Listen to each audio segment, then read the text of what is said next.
عبد المطلب کہنے لگے، مجھے یقین ہے کہ میرا پوتا بڑی عزت پائے گا اور دنیا جہان میں اس کی تعریف کی جائے گی، اس لیے میں نے اس کا نام محمد یعنی تعریف کیا جانے والا رکھا ہے۔ آج کا عنوان ہے تو خدا سے پوچھ وہ کون تھے۔ مکہ کے رئیس اور شرفا اپنے بچوں کو دودھ پلانے کے لیے معاوضے پر دایا رکھتے تھے۔ وہ اپنے بیٹوں کو ان خواتین کے حوالے کر دیتے ہیں جو انہیں اپنے گاؤں لے جاتی ہیں۔ اس کی ایک اور وجہ بھی ہے کہ مکہ کی آب و ہوا میں اکثر نوزائیدہ بچے مر جاتے ہیں۔ دیہات کی آب و ہوا ان بچوں کے لیے فائدہ مند ہے اور وہیں ان بچوں کو خالص عربی زبان سیکھنے کا موقع بھی مل جاتا ہے۔ بیٹیوں کی صورت میں دایا کو اپنے گھر میں رکھا جاتا ہے۔ جس طرح عرب کے رئیس اپنے بچوں کے لیے دایا ڈھونڈتے ہیں، اسی طرح دیہات کی خواتین دائیاں بھی سال بھر مکہ آتی رہتی ہیں کہ بچہ مل جائے تو انہیں پیسوں کی صورت میں خوشحالی ملے۔ قبیلہ بنی حوازن کی شاخ بنی سعد کی 10 عورتیں اسی غرض سے اپریل 571 عیسوی کے آخری دنوں میں مکہ آئی ہیں۔ حلیمہ بنت ابو زہیب انہی عورتوں میں سے ایک ہیں۔ اس قبیلے کی عورتیں رضاعت یعنی نرسنگ کے لیے اچھی شہرت رکھتی ہیں۔ ان عورتوں کا تعلق مکہ کی جنوب مشرقی وادی بنی سعد سے ہے جو طائف کے قریب واقع ہے۔ مکہ سے 16 کلومیٹر دور حدیبیہ واقع ہے۔ اسے آج کل شمیسیہ کہا جاتا ہے۔ قبیلہ بنی سعد حدیبیہ کے آس پاس اور طائف کے نواح تک آباد ہے۔ بنی سعد بن بکر قبیلے کی زندگی انتہائی سادہ ہے۔ وہ مختلف موسم مختلف مقامات پر گزارتے ہیں۔ بچے سارا دن چراگاہوں میں بھیڑ بکریوں کے ریوڑ کی نگہبانی اور آپس میں کھیل کود میں گزارتے ہیں۔ عورتیں کھانا پکانے کے لیے لکڑیاں اکٹھی کرتی ہیں، خاندان کے باقی افراد کی دیکھ بھال کرتی ہیں، فارغ وقت دھاگا کاٹنے میں صرف کرتی ہیں۔ یہ لوگ کھجور اور دودھ پر گزارا کرتے ہیں۔ بعض اوقات انہیں سبزیاں اور گوشت بھی کھانے کو مل جاتا ہے۔ میلوں میں جا کر یا مکہ جیسے بڑے شہروں میں وہ میٹھا گوشت بھی کھاتے ہیں۔ حلیمہ سعدیہ کے گاؤں کا نام شاہتا ہے۔ یہ ایک پہاڑی گاؤں ہے جو مکہ سے تقریباً 150 کلومیٹر دور ہے۔ پہاڑی کے دامن میں ایک باغ ہے۔ حلیمہ سعدیہ کے گھر کے قریب ایک کنواں ہے۔ غالباً رسول اللہ اس کنویں سے پانی پیتے ہوں گے۔ بنی سعد کی عورتیں عام الفیل یعنی 571 عیسوی میں مکہ آئی ہیں تو ان گھرانوں میں گئی ہیں جہاں وہ پہلے بھی یہ خدمت انجام دے چکی ہیں۔ ایک اور دایا حمزہ کو دودھ پلانے کے لیے لے چکی ہے۔ حلیمہ سعدیہ بنی عبد المطلب کے گھرانے میں آئیں تو پتہ چلا کہ عبد المطلب کے گھر پوتا ہوا ہے۔ حلیمہ کے علم میں آیا ہے کہ اس بچے کے والد عبداللہ وفات پا چکے ہیں، تو سوچنے لگی یتیم کو لے کر جاؤں گی تو شاید دنیاوی اعتبار سے اچھی خدمت نہ ملے۔ حلیمہ بی بی آمینہ کے بیٹے کو اپنے ساتھ نہیں لے جانا چاہتی۔ ماں غریب ہے اور باپ دنیا سے رخصت ہو چکا ہے۔ ایسی خدمت نہیں ملے گی جیسی باپ اپنے بیٹے کی خوشی میں کرتا ہے۔ حلیمہ تو پہلے ہی خشک سالی کے شکار گاؤں سے آئی ہیں۔ ان کا خچر سب سے کمزور ہے، ساری عورتوں سے پیچھے رہ جاتی ہیں۔ باقی لوگ سارا راستہ اس وجہ سے تنگی محسوس کرتے رہے، لیکن اسی گاؤں سے ہونے کی وجہ سے ساتھ لائے ہیں۔ حلیمہ سعدیہ کی گود میں بیٹا عبداللہ ہے جو دودھ نہ ملنے کی وجہ سے ساری رات روتا رہتا ہے۔ دونوں میاں بیوی اس وجہ سے ساری رات سو نہیں پاتے۔ حلیمہ سعدیہ کا دودھ اس کے بیٹے کے لیے کافی نہیں ہوتا۔ ان کی اونٹنی اتنا دودھ نہیں دیتی کہ گھر کے افراد اپنی بھوک مٹا سکے۔ خشک سالی اپنے عروج پر ہے۔ حلیمہ کہتی ہیں شاید خدا کی زمین پر ہمارے علاقے سے زیادہ خشک سالی کہیں نہیں ہے۔ کمزور خچر، لاغر اونٹنی اور کم دودھ۔ حلیمہ کے لیے تو کوئی معاملہ بھی آسان نہیں ہے۔ آسودگی بس ایک خواہش ہی ہے۔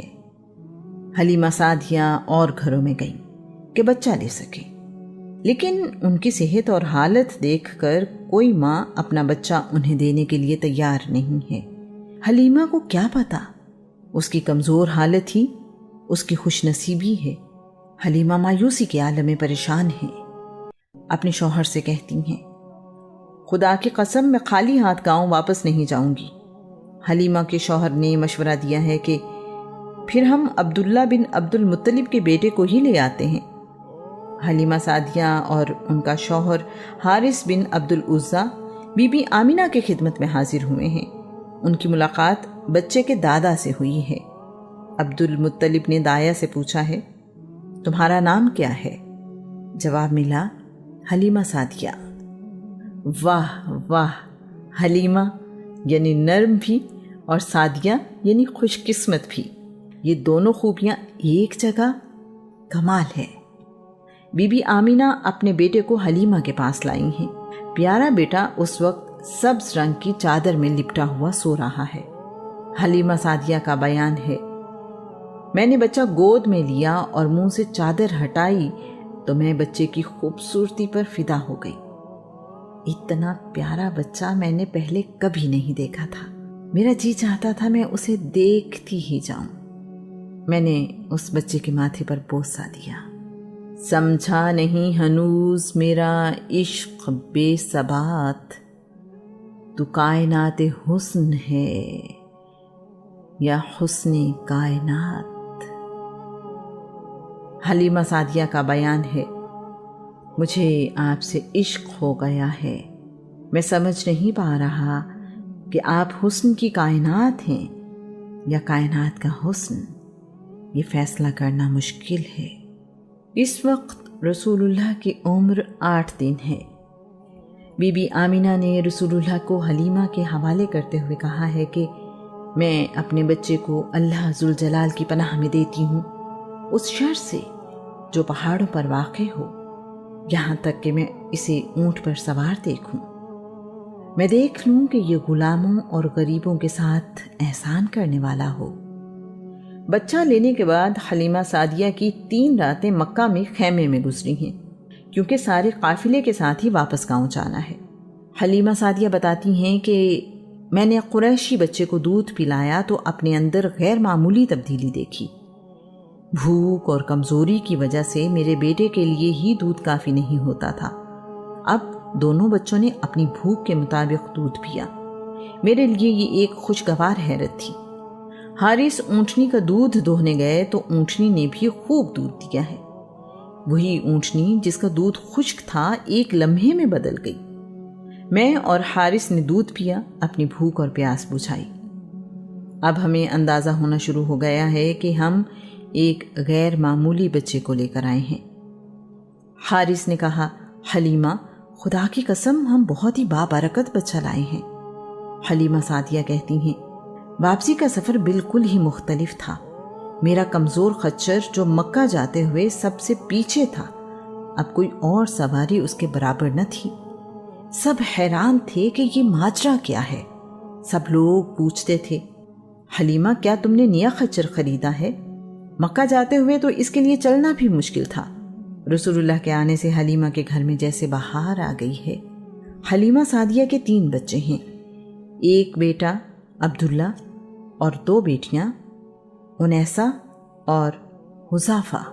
حذافہ کا لقب شیمہ ہے، وہ شیمہ کے نام سے ہی مشہور ہوئیں۔ عمر میں رسول اللہ سے 6 سال بڑی ہیں۔ یہ رسول اللہ کے رضائی بہن بھائی ہیں۔ ابو سفیان بن حارث بن عبد المطلب نے بھی حلیمہ سعدیہ کا دودھ پیا تھا۔ ابو سفیان بن حارث رسول اللہ کے چچا کا بیٹا ہونے کے علاوہ حلیمہ سعدیہ کی نسبت سے رضائی بھائی بھی ہے۔ ولادت کے بعد سب سے پہلے رسول اللہ کی والدہ بی بی آمینہ نے آپ کو دودھ پلایا، پھر یہ شرف سویبہ کو حاصل ہوا۔ اس وقت سویبہ کی گود میں بیٹا ہے جس کا نام مسروح ہے۔ سویبہ نے حمزہ کو بھی دودھ پلایا ہے۔ اس کے علاوہ جن خواتین کو یہ شرف حاصل ہوا ان کے نام برکہ بنت ثعلبہ یعنی ام ایمن اور حلیمہ سعدیہ ہیں۔ حلیمہ سعدیہ کو رسول اللہ کو دودھ پلانے کی سعادت سب سے لمبے عرصے کے لیے ملی۔ یہ مدت تقریباً 2 سال ہے، اسی لیے عموماً حلیمہ سعدیہ کا نام ہی رسول اللہ کی رضائی ماں کے طور پر لیا جاتا ہے۔ یہاں عرب کی تہذیب سمجھنے کے لیے بتانا ضروری ہے کہ رسول اللہ کی ولادت کے وقت برکہ یعنی ام ایمن کی عمر 10 سال ہے اور وہ رسول اللہ کو دودھ پلانے کا شرف حاصل کرتی ہیں۔ اس سے یہ بات واضح ہوتی ہے کہ عرب میں آج کے مقابلے میں بہت چھوٹی عمر میں شادی کا رواج تھا۔ چھوٹی عمر میں شادی عرب میں عجیب نہیں سمجھی جاتی تھی۔ حافظ ابو بکر ابن عربی کے مطابق رسول اللہ کو جس عورت نے بھی دودھ پلایا وہ ایمان کی دولت سے سرفراز ہوئی۔ یہ بات قابل فہم بھی ہے کہ کائنات کے رسول کے جسم و جاں میں ہدایت یافتہ لوگوں کا دودھ ہی جانا تھا۔ قدرت نے بڑی احتیاط سے یہ اہتمام رکھا۔ حلیمہ سعدیہ کا بیان ہے، محمد کی برکت سے خشک سالی میں بھی میری تمام بھیڑ بکریاں خوب دودھ دیتی تھی۔ سارے گاؤں کے جانور خشک سالی کا شکار تھے، جبکہ میرے جانور روز بروز بہتر ہوتے جا رہے تھے۔ تمام لوگ اپنے چرواہوں کو ہدایت کرتے تھے کہ اسی چراگاہ میں جاؤ جہاں حلیمہ کی بکریاں جاتی ہیں۔ بھلا وہ کہاں جانتے تھے کہ فرق چراگاہ کا نہیں، فرق تو وہ خوش نصیبی ہے جو میرے حصے میں آئی۔ حلیمہ سعدیہ گزرے ہوئے دنوں کو یاد کرتے ہوئے کہتی ہیں، میں محمد کا بہت خیال رکھتی تھی، انہیں کہیں دور نہیں جانے دیتی تھی۔ ایک روز میرا دھیان نہ رہا، شیما اپنے رضائی بھائی کو تپتی دوپہر میں بکریوں کے ریوڑ کے پاس لے گئی۔ میں تلاش میں نکلی اور شیما تک پہنچ گئی۔ جب محمد کو شیما کے ساتھ دیکھا تو میں شیما کو ڈانٹنے لگی، اتنی تپش میں تم بچے کو ساتھ لے کر دور آ گئی ہو، اگر یہ بیمار ہو گیا تو؟ شیما نے جواب دیا، اماں جان تپش کیسی، بادل کا ٹکڑا میرے بھائی پر مستقل سایہ کیے ہوئے ہے، ہم جہاں جاتے ہیں بادل کا ٹکڑا ساتھ جاتا ہے۔ پچھلے 2 سال حلیمہ کے لیے آنے والا ہر دن پہلے سے بہتر رہا ہے۔ حلیمہ سعدیہ بیان کرتی ہیں، سارا گاؤں ہی محمد کا دیوانہ تھا۔ اگر کسی کو کوئی جسمانی تکلیف ہوتی تو وہ محمد کی ہتھیلی تکلیف والی جگہ پر لگاتا، اللہ کے حکم سے فوراً شفا پاتا۔ انسان ہی نہیں جانور بھی اس رحمت سے محروم نہیں رہے۔ میرے گاؤں میں اگر کوئی جانور بیمار ہو جاتا تو وہ محمد کے پاس لاتے، ان کا ہاتھ اس جانور پر پھیرتے تو وہ جانور تندرست ہو جاتا۔ ایک دن میں محمد کو گود میں لیے بیٹھی تھی کہ بکریوں کا ریوڑ قریب سے گزرا۔ ایک بکری ریوڑ سے علیحدہ ہوئی، آگے بڑھی، محمد کے ماتھے پر بوسہ دیا اور واپس بکریوں میں شامل ہو گئی۔ اب سارے گاؤں کو علم ہو چکا کہ قریشی بچہ غیر معمولی ہے۔ محمد کا چہرہ بہت روشن تھا، ان کی موجودگی رنگ و نور کی برسات تھی۔ سال میں 1-2 بار دائیاں بچوں کو ان کے ماں باپ سے ملوانے مکہ لے جاتی ہیں۔ ان کا مقصد والدین کا اطمینان اور بدلے میں ان سے بھیڑ بکریاں اور دوسرے فائدے حاصل کرنا ہوتا ہے۔ حلیمہ سعدیہ جب بھی رسول اللہ کو مکہ لے کر گئیں، وہ مکہ کی آب و ہوا میں بیمار ہو گئے۔ رسول اللہ کا بچپن سادہ ہے اور دوسرے بچوں جیسا ہے۔ رسول اللہ اپنے ہم عمر بچوں سے زیادہ صحت مند ہیں۔ شیما ایک یادگار واقعہ بیان کرتے ہوئے کہتی ہیں، رسول اللہ نے ایک دن کھیلتے ہوئے میرے کندھے پر اس زور سے کاٹا کہ اس کا نشان میرے کندھے پر ساری عمر موجود رہا۔ غزوہ حوازن کے دوران مسلمان فوج نے کچھ لوگوں کو قیدی بنا لیا، ان قیدیوں میں بھی موجود تھی۔ رسول اللہ کے سامنے قیدی پیش کیے گئے تو میں نے اپنے قریشی بھائی کو دیکھتے ہی پہچان لیا۔ میں بہت خوش ہوئی، مجھے بچپن کے سارے واقعات یاد آنے لگے۔ رسول اللہ سے میری ملاقات 56 سال بعد ہو رہی تھی۔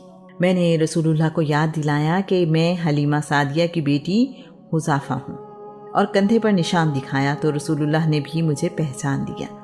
بہن ہونے کی وجہ سے مجھے آزاد کر دیا اور حسن سلوک بھی کیا۔ ایک کنیز، بکریوں کا ریوڑ اور 3 غلام مجھے دیے۔ میں نے اسلام قبول کیا۔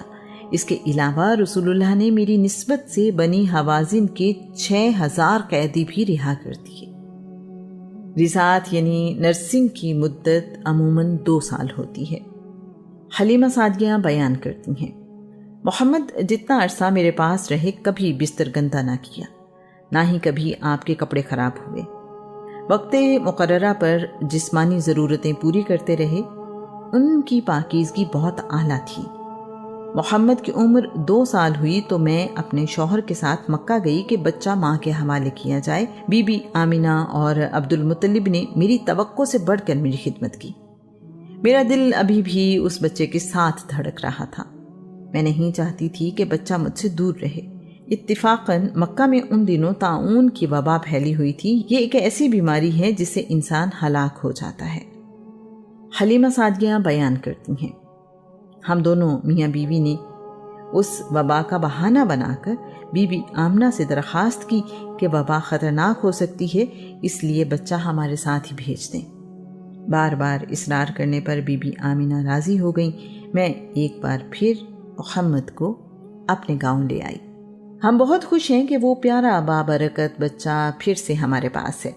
شیما کی خوشی کی حد نہیں ہے، کبھی کھلاتی، کبھی پلاتی، لوریاں سناتی، گیت گا گا کر دل بہلاتی ہے۔